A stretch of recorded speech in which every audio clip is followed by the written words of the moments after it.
অবশেষে থানায় বসে ওসিকে হুমকি দেওয়া সেই বৈষম্য বিরোধী ছাত্র আন্দোলনের নেতা মাহদি হাসানকে গ্রেপ্তার করেছে পুলিশ। শনিবার সন্ধ্যায় তাকে গ্রেপ্তার করা হয়। বানিয়েছিল আমরা টানা কিন্তু পুড়িয়ে দিয়েছিলাম, এসআই সন্তুষ্টি কিন্তু আমরা জ্বালিয়ে দিয়েছিলাম। উপরটা কি আপনাকে নির্দেশ দিয়েছে যে আমার আন্দোলনকে ছেড়ে দেন, আপনি করতে হবে। প্রত্যেককে ধরবে ভাই, এটাই হচ্ছে বাস্তবতা। 5 আগস্টের আগে পরে পুলিশ সদস্যদেরকে যারা ভিকটিম বানাইয়া ঘটনা ঘটাইছেন, আপনাদের প্রত্যেকে কিন্তু বিচার হবে। এটা আপনারা এখনো বোঝেন নাই, কারণ এটা খুব কাজের কাজ করছে। এটা করা জরুরি ছিল। তবে মাহাদিকে আটকের বিষয়টাকে আমি পজিটিভ হিসেবে দেখছি, কারণ সে এখানে স্পষ্ট স্বীকারোক্তি দিয়েছে তার অপরাধে। বাংলাদেশের বিহারিরা ব্যাপক কান্নাকাটি করতেছে, বাংলাদেশের তথাকথিত মৌলবাদী জিহাদি জঙ্গিরা ব্যাপক কান্নাকাটি করতেছে। জুলাই সন্ত্রাসে এই জঙ্গি উত্থানে সম্পৃক্ত প্রত্যেকটা ব্যক্তিবর্গ এবং এই সন্ত্রাসকে সমর্থন দেওয়া প্রত্যেকটা ব্যক্তিবর্গের আগামী দিনে ব্যাপক ক্ষয়ক্ষতির সম্মুখীন হবে, এটা আপনারা লিখে রাখতে পারেন। নির্বাচনের ব্যাপারে আন্তর্জাতিক কোনো চাপ নেই, কিন্তু আমরা নিশ্চিতই দেখছি যে কমনওয়েলথের চাপ রয়েছে, মার্কিন 5 কংগ্রেসম্যানের চিঠি, যুক্তরাষ্ট্রের চাপ রয়েছে, ভারতের চাপ রয়েছে, রাশিয়ার চাপ রয়েছে, এছাড়াও জার্মানি থেকেও বলা হয়েছে। আসসালামু আলাইকুম, আমন্ত্রণ নতুন একটি সংবাদে। আবার একটি গুরুত্বপূর্ণ নিউজ আপডেট নিয়ে হাজির হয়েছি। প্রিয় দর্শক, আমাদের ভিডিওর প্রথম অংশ দেখে বুঝতে পেরেছেন ঠিক আজকের নিউজটি কোন বিষয়টি ইঙ্গিত করছে। তো দর্শক, এই বিষয় নিয়ে আমি বেশি কথা বলছি না, চলুন দেখে আসি আজকের সে কাঙ্ক্ষিত ভিডিও। তবে তার আগে বলবো, আপনি যদি আমার চ্যানেল নতুন হয়ে থাকেন অবশ্যই চ্যানেলটি সাবস্ক্রাইব করে আমাদের পাশে থাকুন পরবর্তী আপডেট পাওয়ার জন্য।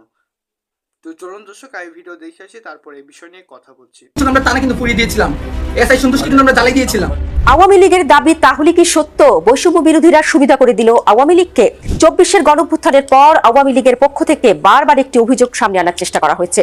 সেটি হচ্ছে আন্দোলন চলাকালে পুলিশ হত্যা, দুর্বল, নিষ্ক্রিয় এবং মনোবলহীন করার উদ্দেশ্যে পরিকল্পিতভাবে থানায় হামলা, লুটপাট এবং পুলিশ সদস্যদের হত্যা করার মতো অভিযোগ বৈষম্য বিরোধী ছাত্র নেতাকর্মীদের বিরুদ্ধে এনেছে আওয়ামী লীগ। এবার ঘটেছে এমন এক ঘটনা যাতে মনে হচ্ছে আওয়ামী লীগের সেই অভিযোগের উপর সত্যতার সিলমোহর দিল খোদ বৈষম্য বিরোধী ছাত্র আন্দোলনের সদস্যরাই। এসআই সন্তুষ্টি কিন্তু আমরা জ্বালিয়ে দিয়েছিলাম। আমরা জুলাই অভ্যুত্থানের গভর্নমেন্ট এখানে ফোন করছে, আমরাই গভর্নমেন্টকে ফোন করেছি।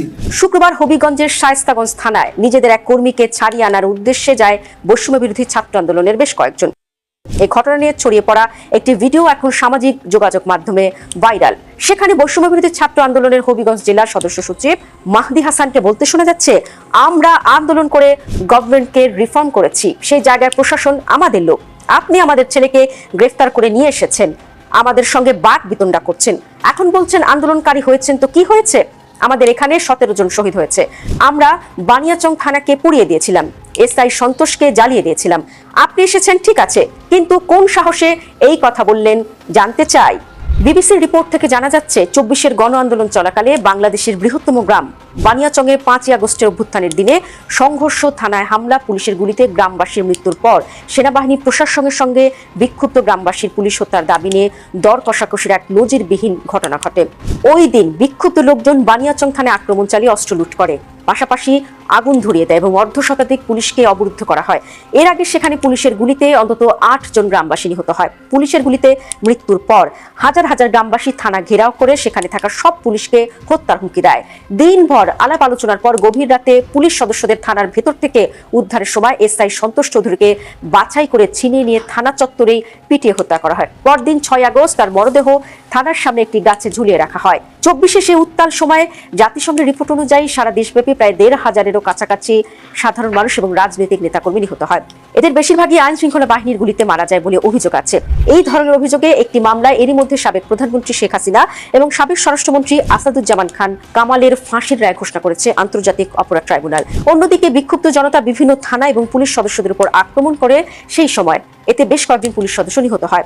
এর মধ্যে বিশেষভাবে উল্লেখযোগ্য সিরাজগঞ্জের এনায়েতপুর থানায় 15 পুলিশ সদস্য হত্যা, যাত্রাবাড়ি থানার ঘটনা, এছাড়া বানিয়াচং থানায় ছিনিয়ে নিয়ে এসআই সন্তোষ চৌধুরীর হত্যা ব্যাপক আলোচিত হয়। আওয়ামী লীগের পক্ষ থেকে বারবার অভিযোগ করে দাবি করা হয়েছে আন্দোলন চলাকালে প্রচুর পুলিশ সদস্যকে হত্যা করা হয়েছে। দলটির পক্ষ থেকে এ ব্যাপারে কোনো সুনির্দিষ্ট তালিকা না দেওয়া হলেও সংখ্যাটি হাজারের অধিক বলে দাবি করা হয়। তবে এ ব্যাপারে সরকার যে তালিকা প্রকাশ করেছে তাতে নিহত পুলিশ সদস্য 44 জন। সরকারি তালিকায় তাদের নাম, পদবি সহ সুনির্দিষ্টভাবে উল্লেখ করা হয়েছে।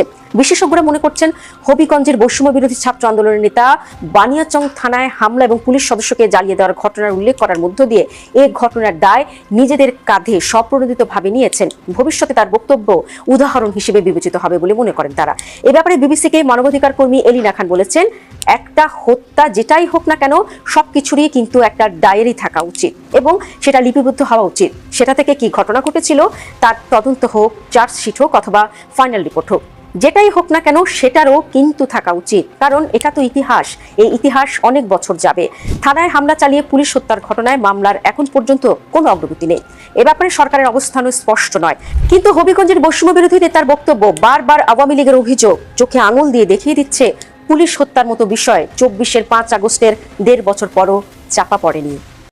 আজকে সারাদিন বাংলাদেশের বিভিন্ন গণমাধ্যমের সংবাদ দেখার পর আমার একটা পুরোনো দিনের গান মনে পড়তেছে, কান্দিস না রে বিন্দিয়া কি হবে আর কান্দিয়া। বাংলাদেশের বিহারীরা ব্যাপক কান্নাকাটি করতেছে, বাংলাদেশের তথাকথিত মৌলবাদী জিহাদি জঙ্গিরা ব্যাপক কান্নাকাটি করতেছে। বিশেষ করে বাংলাদেশের ক্রিকেট বোর্ড সংশ্লিষ্ট এবং ক্রিকেটার যারা আছেন সাবেক বর্তমান, তারা ব্যাপক কান্নাকাটি করতেছে। কান্নাকাটির একটাই কারণ, মুস্তাফিজুর রহমান, বাংলাদেশের কাটার মাস্টার মুস্তাফিজুর রহমানকে কলকাতা নাইট রাইডার্স IPL এ ক্রয় করেছিল 9 কোটি 20 লক্ষ রুপির বিনিময়ে, যেটা বাংলায় প্রায় 11 কোটির উপরে। মুস্তাফিজকে BCCI ভারতীয় ক্রিকেট বোর্ডের নির্দেশে তাকে বাদ দেওয়া হয়েছে। মুস্তাফিজকে বাদ দেওয়ার পেছনের অন্যতম কারণ বাংলাদেশের সংখ্যালঘু নির্যাতন, যেটা বর্তমান অন্তর্বর্তীকালীন সরকার নিরসন করতে পারে নাই। শাহরুখ খান কলকাতা নাইট রাইডার্স এর মালিক, তাকে হত্যার হুমকি দেওয়া হয়েছে। পাশাপাশি মুস্তাফিজুর রহমান ভারতে ক্রিকেট খেলতে গেলে সেখানে তাকেও একটা মবের মধ্যে ফেলে দেওয়ার কথা বলেছে ভারতের সাধারণ মানুষ। তোমরা সারাদিন স্লোগান দিবা দিল্লি না ঢাকা, দিল্লি না ঢাকা, ঢাকা ঢাকা, ইসলামাবাদ ইসলামাবাদ। তোমরা ভারতের 7 সিস্টার্স আলাদা করার জন্য সংগ্রাম করবা, বক্তব্য দিবা, শিলিগুড়ি করিডোর কেটে দিবা, দখল করবা, চিকেন নেক যেটাকে বলা হয়। তোমরা ভারতের পশ্চিমবঙ্গ দখল করবা,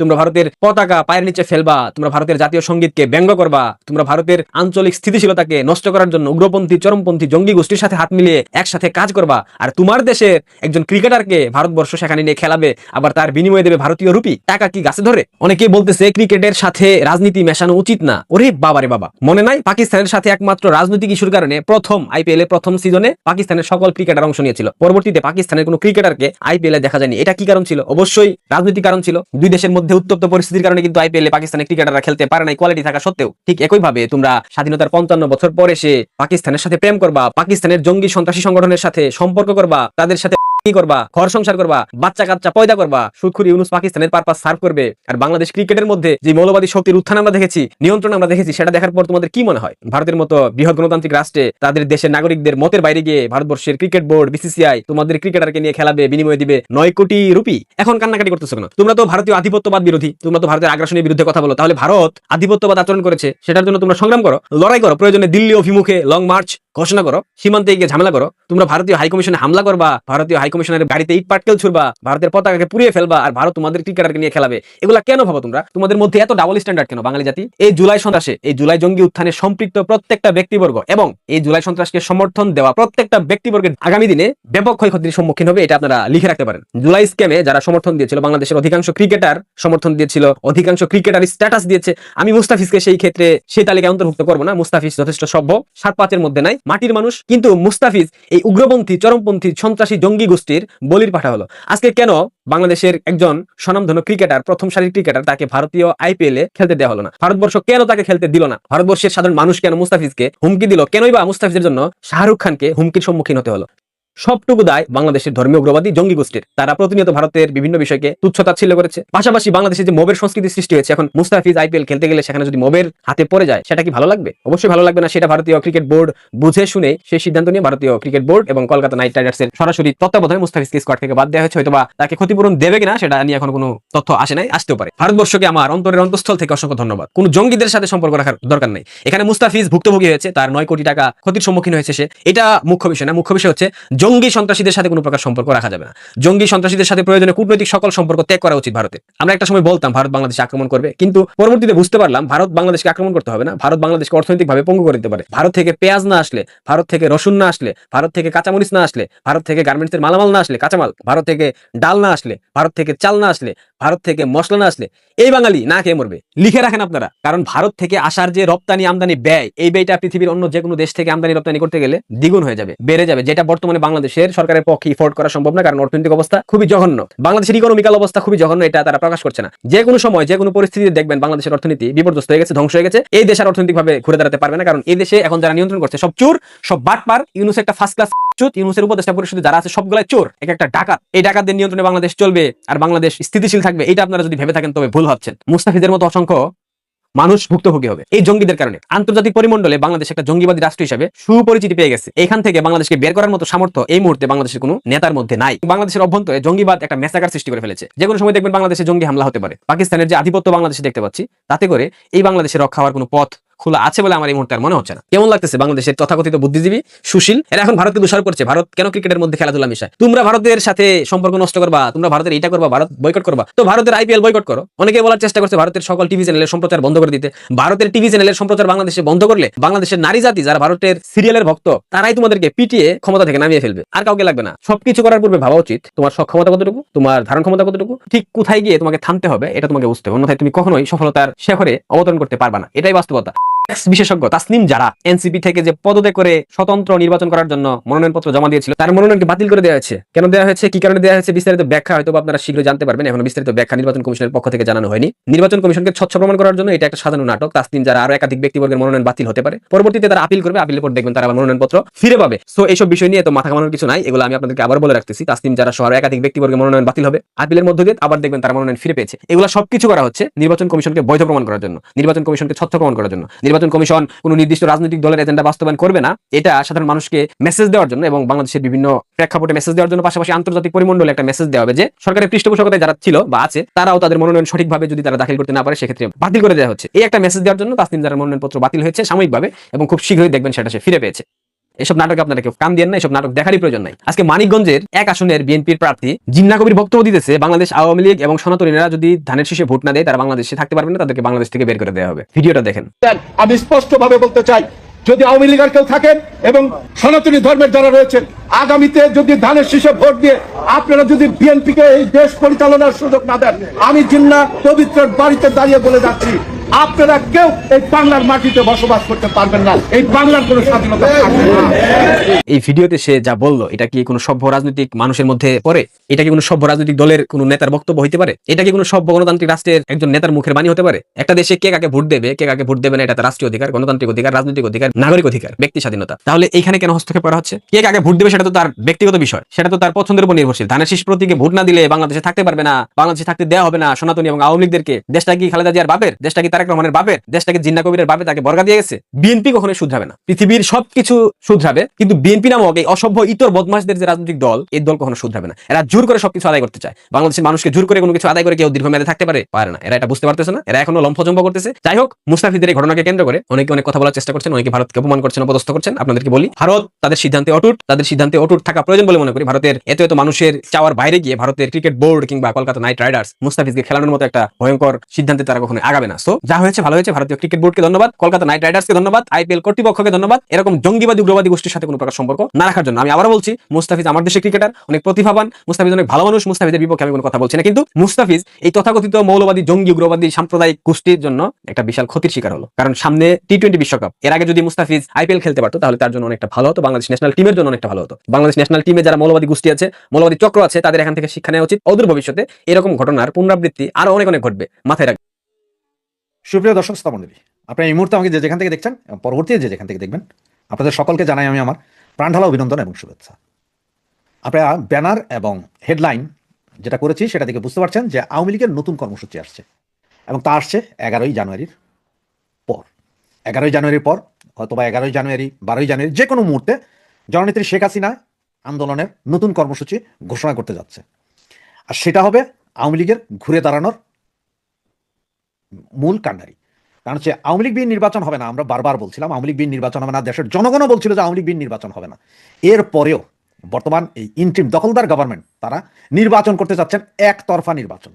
বাংলাদেশের ইতিহাসে আজ পর্যন্ত কোনো দলকে আপনার নিষিদ্ধ রেখে নির্বাচন হয়নি, সব দলের অংশগ্রহণের নির্বাচন হয়েছে। হ্যাঁ, কখনো কখনো অনেক দল আপনার নির্বাচন করেনি, বয়কট করেছে, কিন্তু আওয়ামী লীগ কখনো বয়কট করেনি। এবং আওয়ামী লীগ এখনো বলছে যে তারা বয়কট করে না, তারা নির্বাচনে বিশ্বাসী, আওয়ামী লীগ নির্বাচনে বিশ্বাসী, এবং সেই নির্বাচন আওয়ামী লীগকে নিয়েই করতে হবে।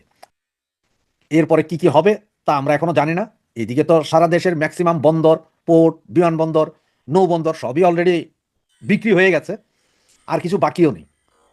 আর এই দেশ রক্ষা করার জন্য, এই দেশের জনগণের ভোট এবং ভাতের অধিকার রক্ষার জন্য আমাদের সভানেত্রী জননেত্রী শেখ হাসিনা 11 তারিখের পর যে কোনো সময় বৃহৎ আন্দোলনের ডাক দিবেন। সেটা হতে পারে হরতাল, হতে পারে বিশাল বিশাল মিছিল, হতে পারে টোটাল ব্লক আউট, হতে পারে অসহযোগ আন্দোলনের মতো কোনো আন্দোলন। সেই আন্দোলনকে বেগবান করার জন্য নেত্রী অলরেডি এর আগেই বলেছেন যে নেতা কর্মী যে যেখানে আছেন সবাই ঐক্যবদ্ধ হয়ে আন্দোলন করতে হবে। হ্যাঁ, আমি আপনাদের মতো আমিও মানি, এখন আমাদের কোনো নেতা নেই, এখন আমাদের একজনই আছে, সেটা হচ্ছে জননেত্রী শেখ হাসিনা। আগে যেমন মিছিল হতো না, এক নেতার এক দেশ বঙ্গবন্ধুর বাংলাদেশ, এখন আমরা বলি এক নেত্রীর এক দেশ শেখ হাসিনার বাংলাদেশ। আর এই শেখ হাসিনার বাংলাদেশ গড়ার জন্য, শেখ হাসিনাকে আবার দেশে ফিরিয়ে এনে, সসম্মানে দেশে ফিরিয়ে এনে ক্ষমতার মসনদে বসানোর জন্য আমরা 11 তারিখের পরে নেত্রী যেভাবে বলবেন সেইভাবে সারা বাংলাদেশে আন্দোলন বেগবান করবেন। আমরা যারা অনলাইনে অফলাইনে রাস্তায় যে যেখানে পারছেন সেখানেই এই আন্দোলন গড়ে তুলতে হবে, কোনো ভেদাভেদ ছাড়া, কোনো গ্রুপিং ছাড়া। আমাদের কাছে এই মুহূর্তে ভুলে যান কোনো গ্রুপিং, অমুক ভাই তমুক ভাই ভুলে যান, আমরা এক নেত্রীর নির্দেশেই কাজ করব। কারণ আমাদের এখন যদি আমরা গ্রুপিং করতে থাকি, আরও করতে থাকি, আমাদের অবস্থা আরও নিঃশেষ হবে। আপনারা বিএনপির নেতার সেই বক্তব্যটাই শুনেছেন, জবাই করবে আপনাদের, কেউ স্বাধীনভাবে থাকতে পারবেন না, সে বলেই দিচ্ছে, তারা কন্টিনিউ বলে যাচ্ছে। সুতরাং এই হায়নাদেরকে দমানোর জন্যই 11 তারিখের পর যেই কোনো মুহূর্তে নেত্রী যে আন্দোলনের ডাক দিবেন সেই আন্দোলনকে আমাদের সফল করতে হবে। দিন শেষে সেই বানিয়াচং থানা পুড়িয়ে দেওয়া, এসআই সন্তোষ শর্মাকে জ্বালিয়ে দেওয়া, যে প্রকাশ্য স্বীকারোক্তি দিয়েছিল থানায় বসে, সেই বৈষম্য বিরোধী ছাত্র আন্দোলনের নেতা মাহাদিকে পুলিশ আটক করেছে। এখন এটা নিয়ে আলোচনা সমালোচনা শুরু হয়েছে যে পুলিশ এই কাজ কেন করলো, খুব কাজের কাজ করছে, এটা করা জরুরি ছিল।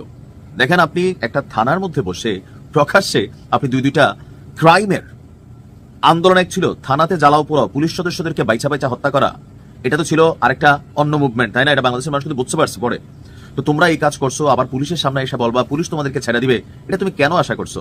মানে 71 সালে মুক্তিযোদ্ধারা দেশ স্বাধীন করছে, তো এখন মুক্তিযোদ্ধা হয়ে সে কোনো মার্ডার করবে, কোনো ক্রাইম করবে, পুলিশ তো রাজাকার ছিল না, তাই না? যে ওই মুহূর্তে তো পুলিশের বিষয়টা এরকম ছিল না যে আপনি পুলিশ মারলে এটা জায়েজ করছে রাষ্ট্র, আর এটাকে কোনো আইনে এস্টাবলিশ করা যাবে?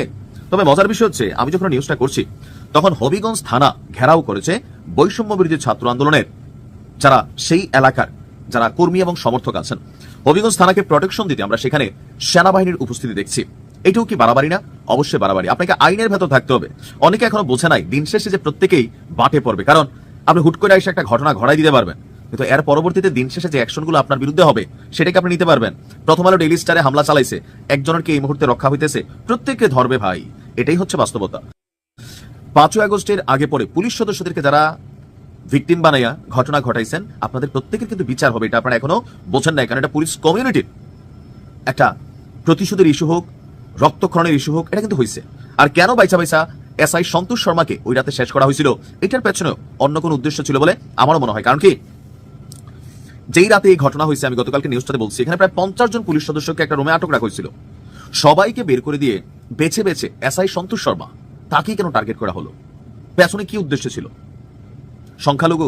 সংখ্যাগুরু অথবা এসআই সন্তোষ শর্মা কি কোনো অত্যাচারী পুলিশের এসআই ছিলেন যে আওয়ামী লীগ ক্ষমতায় থাকাকালীন ক্ষমতার অপব্যবহার করা কোন একজন পুলিশ অফিসার? সবকিছু ইনভেস্টিগেশন হইতে হবে। কেন এসআই শর্মাকেই আপনার বেছে নেওয়া হয়েছিল ওই রাত্রে? নিশ্চয়ই এটার পিছনে অন্য কোনো উদ্দেশ্য মতলব ছিল। হইতে পারে এসআই সন্তোষ শর্মা একজন অত্যাচারী পুলিশ অফিসার ছিল, ক্ষমতার অপব্যবহার করছে দলের সাথে লেয়া জুরাইকা, অথবা অন্য কোনো উদ্দেশ্যে এসআই সন্তোষ শর্মাকে টার্গেট করা হয়েছিল। তো আজকে হবিগঞ্জ জেলা শাখার সদস্য সচিব মাহাদি হাসানকে প্রথমে বৈষম্য বিরোধী ছাত্র আন্দোলন থেকে কারণ দর্শানোর নোটিশ কিন্তু দেওয়া হয়েছিল, সাময়িকভাবে তাকে অব্যাহতি দেওয়া হয়েছিল। এরপরে কিন্তু পুলিশ এর ব্যাপারে অ্যাকশন নিয়েছে। গভীর রাতে শায়েস্তাগঞ্জ থানা এলাকার বাসিন্দা মোহাম্মদ আনোয়ার আলীর ছেলে। তো দর্শক, এই ছিল এখনকার মতো নিউজ আপডেট। পরবর্তী নিউজ আপডেট পেতে অবশ্যই চোখ রাখতে হবে আমাদের ইউটিউব চ্যানেলে। যাই তারা নতুন, অবশ্যই চ্যানেলটি সাবস্ক্রাইব করে রাখুন এবং আমাদের ভিডিও সম্পর্কে আপনার মূল্যবান মতামত অবশ্যই কমেন্টস করে জানিয়ে দিন। দর্শক, আপনারা অনেকে জানেন যে থানায় ঢুকে যে হত্যাকাণ্ডের যে বিষয়গুলো রয়েছে সেই বিষয় নিয়ে কিন্তু তোলপাড় সৃষ্টি হয়েছে। আপনারা অনেকেই আমাদের ভিডিওর প্রথম অংশ দেখেছেন এবং শেষ অংশ দেখেই বুঝতে পেরেছেন ঠিক আজকের নিউজটি কোন দিক কোন বিষয়টি ইঙ্গিত করছে। দর্শক, আমাদের ভিডিও সম্পর্কে আপনার মূল্যবান মতামত অবশ্যই কমেন্টস করে জানিয়ে দিন। নতুন হলে অবশ্যই সাবস্ক্রাইব করে আমাদের পাশে থাকুন। youtube/NNews বাংলায় অবশ্যই চোখ রাখুন। ধন্যবাদ। দেখা হচ্ছে নতুন কোনো ভিডিওতে। সে পর্যন্ত সবাই ভালো থাকবেন, সুস্থ থাকবেন। আল্লাহ হাফেজ।